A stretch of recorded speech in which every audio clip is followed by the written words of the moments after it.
Welcome to the IDP Hunter podcast. I'm your host, IDP Hunter Steve Hungarter. Hey, I'm joined tonight. We're going to talk about winners and losers or just observations, expectations that we've seen in the draft. But tonight, I'm joined by a unique guest. I've had I've had football athletes on this show, I've had college prospects, I've had inventors, I've had writers. Now I have super fans.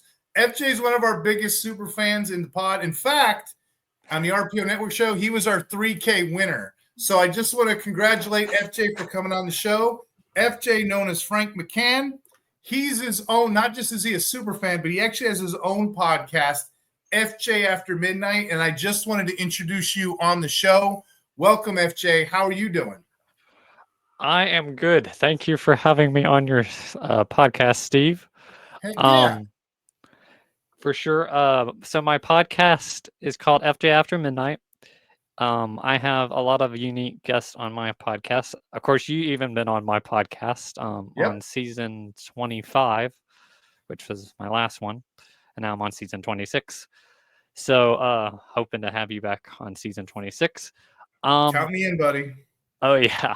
But anyway, yeah, I just have a lot of unique guests, YouTubers, models, um, friends, family, and people outside that range. So I love having guests. All right. It's a well-rounded show, if I may add. I mean, like if you're a fan of music, check out FJ After Midnight as well. Oh yeah, if you're a fan of music, yeah. So over here we kind of keep it football. You know, I'll do some dad jokes, some movie references, what have you. But that NFL draft just happened. I know you're a big fan and you were just watching it. I guess we could start here for our first segment, just observations. Was there anything that stuck out to you? Was there anything that you were like wowed about? Well, I mean, I watched the first round. I started watching the second and third, but I made it just. Don't feel bad. Most guys watch the first, second round, they kind of tap out. Me and my buddy AJ here in Georgia, we watch every pick, make comments. I write, and if anybody wants to check that out, I wrote day 1, day 2, day 3 observations on the IDP side over at the Fantasy Six Pack. But sorry, what were you saying? Yeah, I mean, I really wanted to watch it the second or third round because it was going to have one of the Georgia players, one of the really good defensive Georgia players. Oh, they have tons of them. You know I didn't what? get to watch. Every year, we got tons of Georgia players, and usually Howie Roseman of the Eagles steals them all. So I don't know why the Falcons can't get them. They're in their backyard. I will tell you this, FJ. The first thing that stuck out to me, Travis Hunter. No one knows where to place him. He's like that chess piece on the chessboard. They don't know where to place him.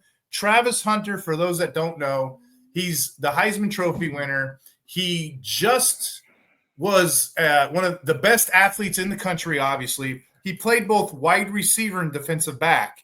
And people right now are going crazy because they don't know where to put him. They don't know how to slot him in drafts. Imagine getting him in fantasy football and you play him as your defensive back and you're getting wide receiver touchdown points. You know what I mean? That's going to be a complete game changer. If he could play two ways, that's the argument. Like in college, he played 1,460 snaps between receiver and cornerback. So that's an average of 111.5 snaps per game. Just for this podcast, just for UFJ, I was looking at some numbers, just raw numbers. ESPN right now has him projected, his rookie season, mind you, for 73 catches, 880 yards, 5 touchdowns. Then on the defensive side, 25 tackles and 320 defensive stops.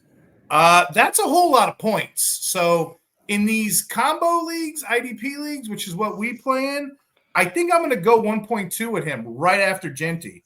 Any thoughts there? Oh yeah, that's a good observation for sure. Yeah, that's the biggest one that jumped out to me. I know you were talking about that first round in general. So, you know, just from your perspective, were there any teams that you thought were bigger winners than others? Like, who are your biggest winners? Just in general, I mean, I'm surprised they didn't have that in there. It's usually the Buccaneers, but this go around, it would be the New England Patriots. Yeah, you know what? It grinds my gears to say that. Most of the millennials in the audience don't know what it's like to have a bad Patriots team, except for the last 2 years. The last 2 years, but before that, this team 20 years long on a decade drought. So you've seen what they did. They're building with excitement. And you know what? They're surrounding about that young quarterback. They're surrounding around Drake May. What do you got? You got Will Campbell there now. What did he say? I will die for this team. You know, you got Jared Wilson as a good cornerstone. Running back, Travion Henderson. I don't know if you know this, FJ. If he would have came out last year, he would have been the number 2 RB off the board. This year, he's like in the 5-6 conversation. But I love this guy. We profiled this guy over the six-pack. He brings that big play running ability. And then you got a sleeper they took, Kyle Williams. It is very likely Kyle Williams, with his 14 touchdowns in college, he set a record for 50 games, 50 catches. It's very likely he could challenge for a wide receiver 1, wide receiver 2 role early in his career. But I love all that. And we haven't even touched the defensive side. Joshua Farmer, Braden. Sorry. No, you're good. I'm wondering, is there any other teams in the first round that you thought won their drafts? The first round. Like my second pick team would be probably Tennessee Titans. Yeah, you know what? They weren't too shabby. The Titans weren't. See, you know what the issue is with the Titans, though? They got so many picks, like early picks. And when you don't have any players, you can't go wrong. You can kind of splash anywhere, and it automatically fits. Like, you're taking best player available when you're that bad. There was a statistic last year, FJ, and I can't remember. I think it was Tom Kissenberry put it out.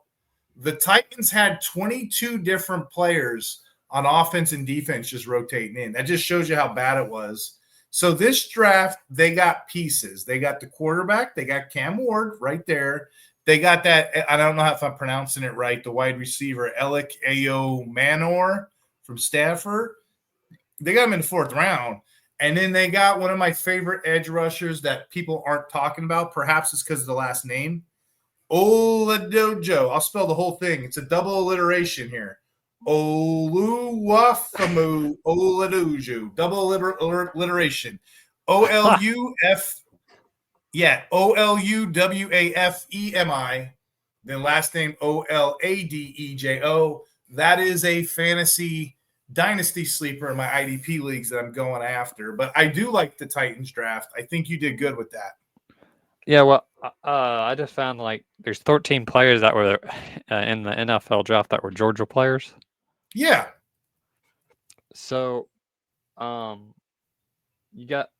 this is a team that I felt did the worst in the NFL draft. The Falcons. And they know better, right?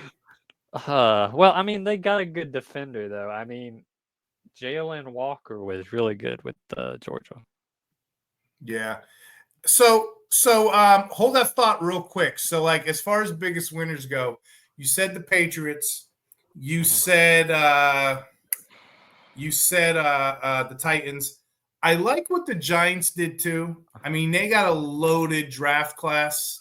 I'll just do them quick. You know, you put Abdul Carter and Darius Alexander. You put those two guys with the Dexter Lawrences, the Brian Burns, the Kayvon Thibodeaux. You got a loaded pass rush. And, I kind of like that, what they did. Cam Scatabo they picked up for running back because, who's to say Tracy Singletary got the 1 and 2 lockdown. I kind of like that draft that they did. They kind of needed some wins. Jackson Dart was another pick they took. I like the Cowboys draft. You mentioned the Patriots. I do like the Ravens. Every year they do this. The Ravens and the Eagles are the last two of this category. I'm going to say every year both these teams do this. This is just what good teams do. They're already built top to bottom, the Ravens. They do need help in the pass rush.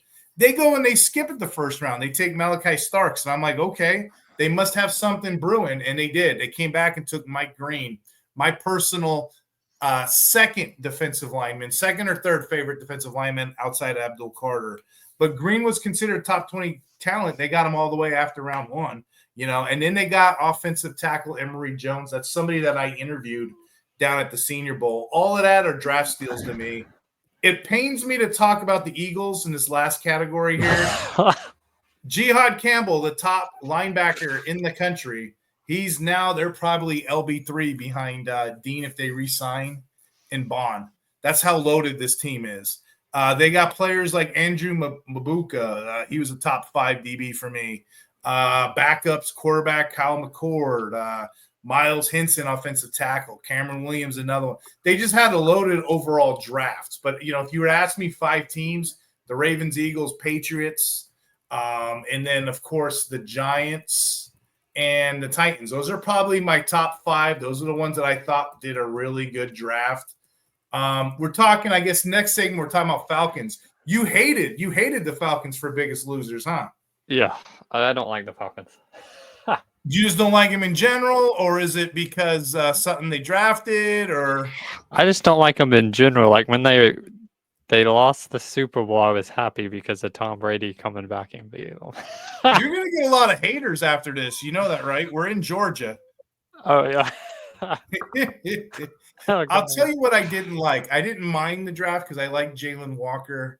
I like James Pierce. I don't like them giving up a first-round pick next year to get James Pierce. Now, I get what they're doing. They're trying to lock down both sides, but they still had talented players like Trice, Arnold Epiketti.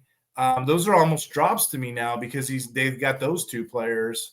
So I don't know what they're doing. I wouldn't have gave up the first to do that. And I think James Pierce probably had a second-round grade, in my opinion. I know he's most people's DL2, depending on what you think of Mike Green. DL2, DL3, those 2 go kind of back-to-back. But I don't think they need to give up the first. So that would be my critique. I'll tell you another team I didn't like. I thought the biggest losers were the Bengals. The Bengals, for starters, there's an obvious need on defense. So, when you're not drafting best player available, that's how I am in my drafts. I'm drafting best player available. I can always trade, figure it out later. These guys went and took all the defense upside they could find. And Shamar Stewart is the classic example of a freak athlete, okay? He's all metrics. He had a perfect score at the combine with all his metrics, FJ. He was like perfect, like as far as algorithms and metrics go. But you know what the problem is? What? In college, he had no production. He had 4 sacks in his entire career. He had 1.5 sacks last year, 1.5 sacks the year before. So he's all glitter, He plays like Jane, but he looks like Tarzan. You know what I mean? So he's one of those guys. So I don't know. People think like, because he's got that 10-point athletic score. He's compared to Myles Garrett. I don't see it. I don't see it translating. I mean, you got to have some production. There's guys like J.J. Watt, T.J. Watt, Max Crosby was a walk-on in college. Even Daniel Hunter, when he was coming out playing defensive line, he didn't have much production, kind of like this guy, but at least he showed he can do it. So to draft a player that only had 1.5 sacks last year in the first round, to me is kind of nuts. I mean, would you do that if you were a big GM running a team? I think it's a gamble. Yeah, it's a gamble. Crazy. On top of that, I don't like what they're forecasting about Trey Hendrickson right now. Are they going to keep him or are they not? He's an all-pro pass rusher, but I don't think putting the replacements on a rookie, I don't think that's a good idea. So that's your day one. I'm mixed about their day two. I mean, they got guys that weren't even on my big board, Dylan Fairchild, trying to compete for a starting job. Maybe we'll see. I wasn't a fan of the Bengals draft. And I'll give you one more. I wasn't a fan of the Texans. The Texans draft class is a perfect example over quality. Hey, I got a wide receiver. You got 2 great wide receivers. Unfortunately, you already had a competing room. So why do you need more? So that's my big question. My next question would be, this is a collection of players that are going to be serving specific roles. In fantasy, where are they all going to play? Where are they all going to line up? So Jaden Higgins, Jalen Noel, they played college together. They're stuck together on the same team. I don't know how the pecking order chimes out. So the Texans are another one of those that I'm just not sure how that translates in their draft. So you have anything to add there? Any thoughts? No, not on that, but I would say I know it's probably not in the script, but my other second worst team Mhm. would be the Chiefs. Oh, you didn't like the Chiefs draft? Interesting. Well, I'm not a big Taylor Swift fan either, so I mean, Why didn't you like the Chiefs draft? uh, mostly I don't know what it is. I just don't like the Chiefs. Like made the Super Bowl and they have Taylor Swift go to every game, So Right, but like, is there anything specific about their draft that you didn't like player wise? um, Because I'll tell you, they took some chances on some players. I had a lot of questions that were lingering. Let me just see if some of these are your rationale. Okay, so like tight end. Okay, Travis okay. Kelsey's getting older in the tooth. Who'd they end up taking? Who'd they end up taking? Guys like who they got there? 2024, they drafted Jared Wiley. Post draft, they signed a guy named Jake Bringingstool.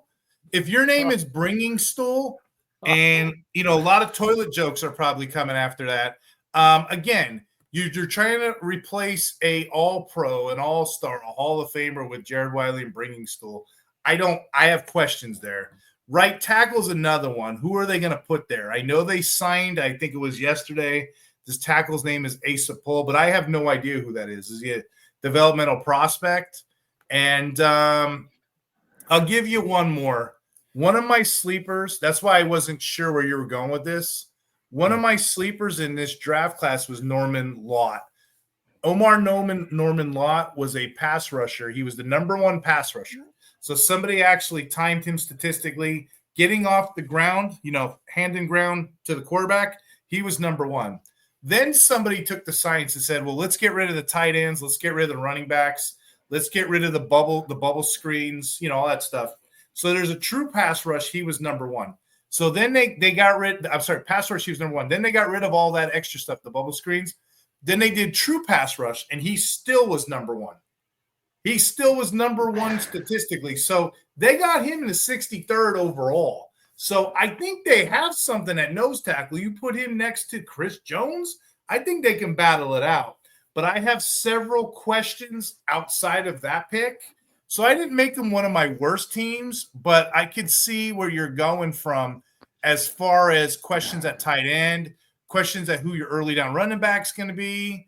Safety, I'm still trying to figure out. The jury's out. Is it going to be Jaden Hicks, Connor Cook? Is it going to be somebody just drafted? I'm not exactly sure, but does that answer your question? Do you have any thoughts there? Yeah, I mean you're right with the tight end, being old. They're gonna need some fresher meat, like a rookie or something, because he is getting old. Yeah, and it's starting to show up a little bit. What's interesting is when I started playing fantasy football, tight end was something you didn't draft. You didn't trust it for about 3-4 years till those guys get older and they figure out the NFL. They get a little bigger. The last 3-4 seasons, the game has changed. We have Brock Bowers, we have Laporta, Trey McBride after a season. We're starting to see younger tight ends could prospect early. But the Chiefs are going opposite. They're going early 2000s. They're going 1990s here. They're keeping their old school tight end going, So that's my only big. I didn't have him in my top 5 worst. I know we were talking about Bengals. We were talking about Falcons. We were talking about Texans. I guess I'd put him top 5. So that was a good observation for you. I got one more for you here. The New Orleans Saints. I did not like their draft. I honestly loved like the idea of them getting an immediate starter in offensive lineman Kelvin Banks. I just didn't feel like this was a strong enough offensive line class. FJ, I went down to the Senior Bowl and I watched these defensive linemen just murder a lot of these guys like all week. So I'm not a big fan, but I have issues, and it boils down to this. Who the heck are they starting at quarterback?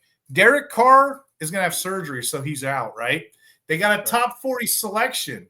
The top quarterback, depending on who you talk to, QB1, the second top quarterback in the country after Cam Ward. Shador I can't pronounce the name. Sanders, he's right there. Shador Sanders, I'm sorry, right?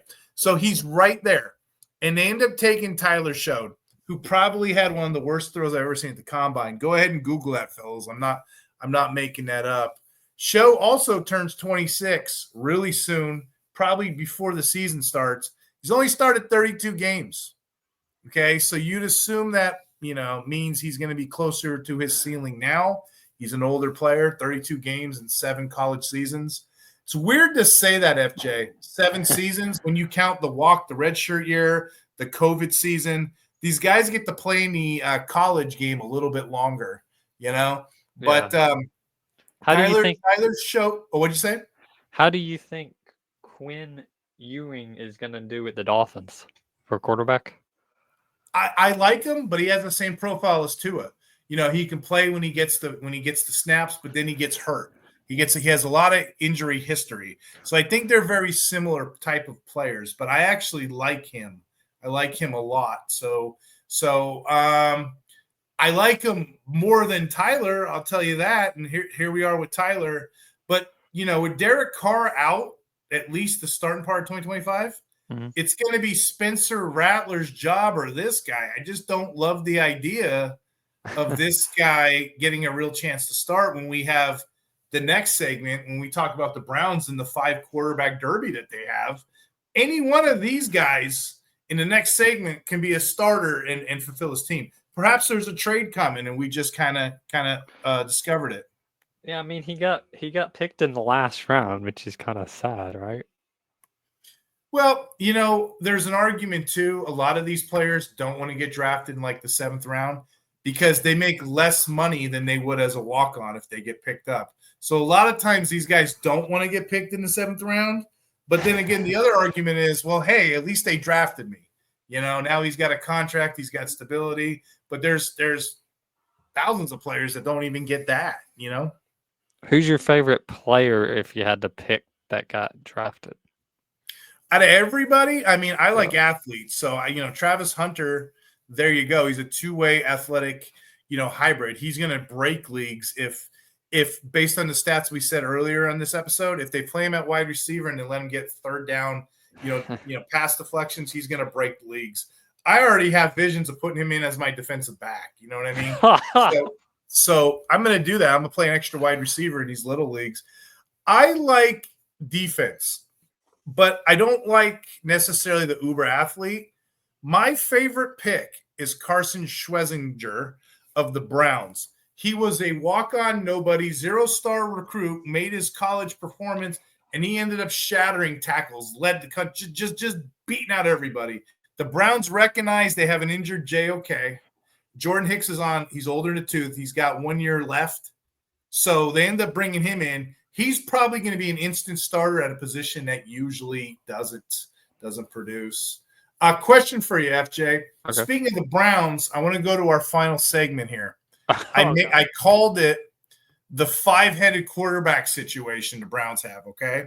You got Kevin Stefanski here. He indicated every quarterback on the roster is going to get a fair shot. So let's break it down. Joe Flacco is an old man. They brought Joe Flacco in. A couple seasons ago, Joe Flacco led this team. Like, he led them to the playoffs. A couple seasons before that, going back years ago, he was the Superback winning Joe Flacco of the Ravens. He just bounced around a little bit. He's got the pedigree. I'm going to go here and say he's your QB1. Has to be. They brought him back for this reason, right? Right. Kenny Pickett, backup quarterback, used to be a starter for the Steelers. They traded for him. I think it was a 5th rounder to bring him back to the team. You would think if you traded for somebody, you have a thought. You're not going to go ahead and just waste that pick. I don't see them cutting him. But out of these 5 quarterbacks, somebody's got to go. So I don't think it's those 2. I could be wrong. The 3rd quarterback they have on the roster, Deshaun Watson. He got himself in a lot of trouble. He got that huge payday a couple years ago. He got injured. I don't think it's right. I never seen a franchise when he got injured that the team that the fans applauded. But I think he lasts this round of cuts just because of the money they have invested in him. You can put him on IR. A team can, a fantasy team can. So he'll probably go IR. You have Flacco and you have Kenny Pickett, which leads us to one more position between two players. This is where I'm stuck. Dylan Gabriel was drafted in this NFL draft class. Remember the guy I said was one of the top QBs in the country, if not one or two? Yeah. Shedeur Sanders? Uh-huh. They took him after Gabriel. They took Dylan early and they took Sanders in the 5th. Wow. So they took two. They wasted a pick on both. So one of them's going to. So, all right, let's break that down. Gabriel's 5'11", 205. His third-round pick. Completed 73% of his passes. 3,857 yards, 30 touchdowns, 6 interceptions last year at Oregon, right? Now you got Sanders. That guy's 63. Sanders completed 64%, has a higher pedigree, 4,134 yards, 37 touchdowns, and 10 interceptions at Colorado. Notably, one of these guys is going to go, or maybe it's not. Maybe it'll be Kenny Pickett. I don't know. But how do you see this rotation, this musical chairs roulette breaking down? With Joe Flacco? I think they got to keep Flacco. Here's a side note, too. Myles Garrett came back to this team. He wanted to be traded. They whispered to him. We have a plan. So Cleveland has a hard pick. The plan was to have all these quarterbacks now. So what are we doing? Yeah, so Cleveland has jeopardy with quarterbacks because they have like 5 quarterbacks and they can't decide which one to pick from, right? Right. One of them's got to go by preseason. Maybe the 2 rookies will duel it out. Pickens probably has the least interest to me, but they traded for him. So do you waste draft capital like that? I mean, that I wouldn't. So do you have any favorites in this race or somebody that's not a favorite rather? Well, they need to get rid of Joe Flacco and they need to keep one of the rookies at least. I mean, you can't keep. Do you have a favorite, Gabriel or Sanders? I mean, it's dealer's choice with those stats. Oh, probably Sanders because he came from college. He came from Colorado, right? Yeah. Now the thing is, if you let Gabriel walk, which is an interesting question, you not only did you draft him first, you wasted a 3rd-round pick. 3rd-round picks have some value, you know? I mean, Cleveland needs a quarterback because each year they don't make it to the Super Bowl. They need to make it to the Super Bowl. And there's nothing wrong with drafting 2 rookies the same year. I mean, the Commanders did it when they were previously, Redskins. They had RG3, and then they had Kirk Cousins. So, I mean, that did them well. Why do you think RG3 got hurt, busted, Kirk Cousins went on. So maybe they keep those 2. They got to keep Flacco to win some kind of purpose. Watson could go IR. So maybe it's Pickett. I don't know. What do you think? Yeah, I mean, they need to find a good quarterback because I don't even know why they can't make it to the Super Bowl each year. Are they cursed or something? I mean, what do you think on that? Why they can't make it to the Super Bowl? I don't know. Only one team gets it every year. I think once they moved the franchise. So here's what I do know. This is what I do know. I'll tell you. That's a good point. When the Browns moved away, when I was younger, they moved away. Bill Belichick was their coach. They moved to Baltimore. They changed the logo to the Ravens. Guess what? They went to the Super Bowl, and then years later, they went to the Super Bowl again. So the old Browns franchise went to the Super Bowl. When the Browns came back as an expansion team, the Ravens were nice enough to give them the old stats. So technically, the old Browns went to the Super Bowl. This team didn't, right?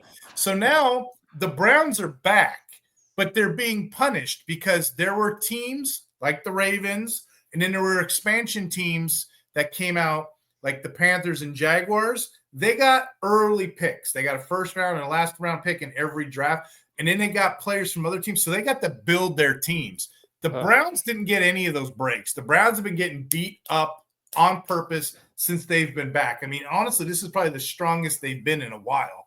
You know what I mean? So that's what I think about the Browns. I think the Browns are being punished because the league let too many other teams get ahead of the power curve a little bit, It's crazy that Bill Belichick was on coach for Cleveland, and then they had him leave there, and then he went. He was quoted as saying that he was probably one of the last people in the building to know when they were moving to Baltimore. Everyone else kind of knew, you know. But yeah, that franchise has some of the most loyalist fans because, like, you know, they're dealing with, you know, you got to be loyal to your franchise to stay with them for so long. It used to be the same thing when I was a kid, like Patriots fans. They were just getting beat up all the time. Like, this is nothing recent history. And then Tom Brady, Bill Belichick kind of spoiled them in recent seasons. FJ, I don't have anything else this podcast. I think we covered reactions. Was there anything? I have two questions for you. Was there anything else that you wanted to talk about the NFL draft? Okay, who do you think was the worst player in the NFL draft? Oh, that remains to be seen. Huh. You know, I'm not a fan. I mean, talent-wise, or just like people getting drafted that probably shouldn't have. What do you mean by that? Probably both. If we could get answers on both, maybe. And again, like there's people that play for like D3 schools and stuff like that. I try to stay away from questions like, oh, this guy sucks, this guy's not good. Because remember, they're kids at the end of the day. But there are some players that went to smaller schools that probably shouldn't have been drafted. You know what I mean? Like, you know, like can you say with a straight face the Chicago Bears drafted a guy named Ruben Hypolite II? Huh. Do you know who he is? Because I didn't. He may be on your board, but he wasn't on my board. So, like, again, Hypolite versus some of the top linebackers. I'm not going to say he's the worst, but I'm saying I would have probably spent that pick different. Cowboys took a guy, Shamir James. I'm not a fan of his as far as his metrics and stuff go, but literally he is being drafted as a depth piece, you know. There's a couple guys that were high pedigree, like if I'm not mistaken, Tyleik Williams of the Lions. He was a 5-star recruit coming out of college, and then, you know, he was on a rotation, so he didn't do what I thought he would do. Maybe next level, he's just a run defender, is going to plug up holes. But like worst player is so hard to say. I'll give you one more.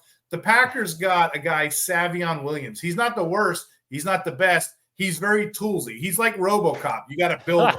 You got to build him to protect the future. There's so many guys I can put worst pick or developmental project. Rather, the Rams got another one, wide receiver, Kanata Mumfield. Mumfield. Who the heck is Mumfield? Well, Sean McVay knows who he is, obviously, because he drafted him, but the rest of us don't know. So it's just hard to say who's the best. You know, that's why we kind of did this podcast, winners and losers as a team, because it's a team game, not individual. But we don't know. We're not going to know the answer to this in the next 3 to 5 years. It'll be fun to come back on here and look at 3 to 5 years to see how right or wrong we were, you know? Right. Final question for you, FJ. Why don't you tell the audience where they could find you? We mentioned your work, your YouTube channel. Tell the audience where they could find you and what you're working on. Oh, that's a lot. Okay. My Instagram is aftermidnight_vorse. And that's also on YouTube. I have 2 YouTubes now. After Midnight Vorse, which I don't have that much on there yet. It's brand new. And then I have, I think it's called like, I forgot what my YouTube is, but well, you could just look up FJ After Midnight and it should pop up with my podcast. So just type in FJ After Midnight and it should pop up with like my podcast and my music. So you can do that on all social medias, pretty much, and like you can also watch it and put it or listen to it on Spotify and YouTube and all the other platforms. Just type in FJ After Midnight and it should come up. I'm on a lot of platforms. Yeah, I can tell you stay busy, huh? Oh, and I'm also on Twitch, which it's like a video game streaming service. Yeah, I'm not on that one. So are you on Twitter or anything like that? Oh yeah, I'm on Twitter as well, After Midnight Vorse, I think, on there. And I'm also on a brand new one, which I'm also on TikTok, which some people agree that I should not be on TikTok, or maybe not. But I don't know. I have my own opinion on TikTok, so I'm not on TikTok that much though. I occasionally go on there. I'm more on all the other platforms, but TikTok normally on maybe after midnight if I'm lucky. But what else have I been? So yeah, I feel like I'm a multi-streamer at this point. I multi-stream on all platforms. I sing. Come check out after midnight. I have a lot of guests. Like I said before, YouTubers like Steve is on there. We had a collaborated episode. I'm so glad he had me on his podcast. It's been a blast. So love talking about sports with you, buddy. And hopefully combined we get enough viewers, right? I mean, that'd be Heck awesome. yeah. Yep. Go ahead and check you out, FJ, and what to expect over there. But it was good doing this podcast with you. It's good knowing that you're listening and you're bringing your subscribers over and vice versa, and some of our subscribers over there. It's good to have you because, like I tell anybody, if y'all keep listening, we'll keep making these. You keep watching, we'll keep making them. That's all I got for this podcast, guys. You guys listen to the IDP Hunter podcast. Thanks for having us, and talk hard.